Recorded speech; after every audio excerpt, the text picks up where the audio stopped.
Alright, y'all, moving right along in our Make Basic series, we're going to be talking about mapping data. If you saw the last video, we went over data structures and the three that you're going to encounter while you're building scenarios. This video is going to be talking about how to move data through your system and how you can get information from one module to another.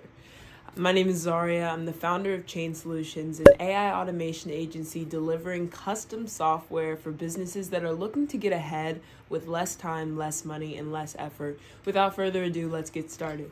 All right, so data mapping is a pretty simple topic. Same as last time, we're just going to go through what the definition is and exactly what we're going to be doing today. Data mapping is how you tell the automation where you want the information to go. Super simple. When module X gets names from the Google Sheet, what is module X supposed to do with it? Where is it supposed to go? So, for example, if I am getting a list of names from a Google Sheet and I want to send them in an email, well, is the name going to go into the content section? Is that the subject of the email? Is that the to bar of the email? Mapping clarifies all of that. Our use case today is going to be getting the temperature or getting three different qualities of the weather from the weather module and adding them to the Google Sheet. You'll need to map all data that you use in any automation, so you need to understand this before you continue on. Let's bounce into Make. We're in the same scenario that we were in yesterday. Same weather app, set to get current weather and then just my location. Now we are going to connect that to a Google Sheet.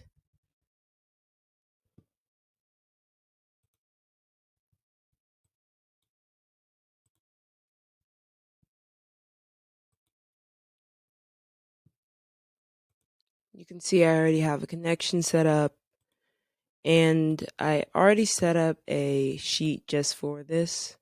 I'll show it to you in a second.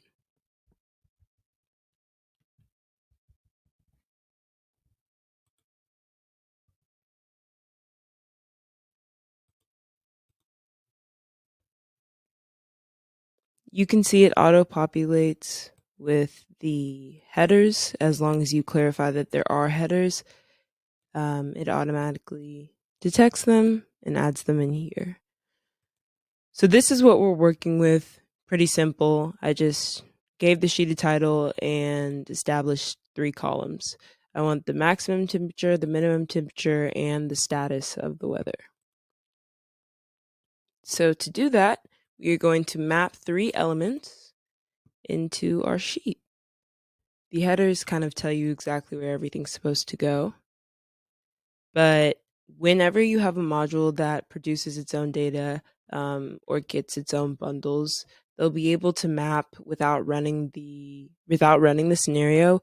In other modules, you'll have to run at least the module that is getting the data from the source for these variables to appear so that you can map them.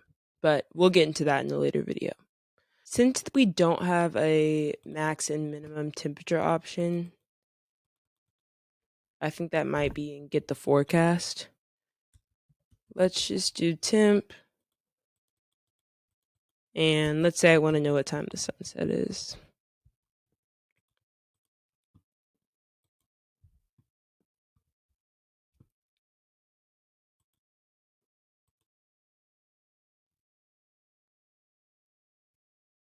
All right, we're back in our scenario. The headers didn't update, but they will. And then we'll just put status right there. Okay, that's exactly how you map all of these elements. All you have to do is click on the value here. Let's run this one time, and what should happen is those three values will appear here in row 2. Just took a second. Like we discussed last time, each of these ones signifies that an operation was consumed. And there you go. You have the temp, you have the time of the sunset, and then you have the status or the condition of the weather. You can also format this date and time, exactly whatever way you want to receive it, but I'll also get into that in a later video. Um, but yeah, that was how you map data. You'll need to do it in every scenario. It's extremely relevant. Make sure you understand that concept. If you don't, leave a comment down below. Please check out the rest of my channel for other tutorials. I'll be posting more, walking us through the basics of Make. If you're looking to automate your business, the link to book a consultation is down below. Thanks, guys.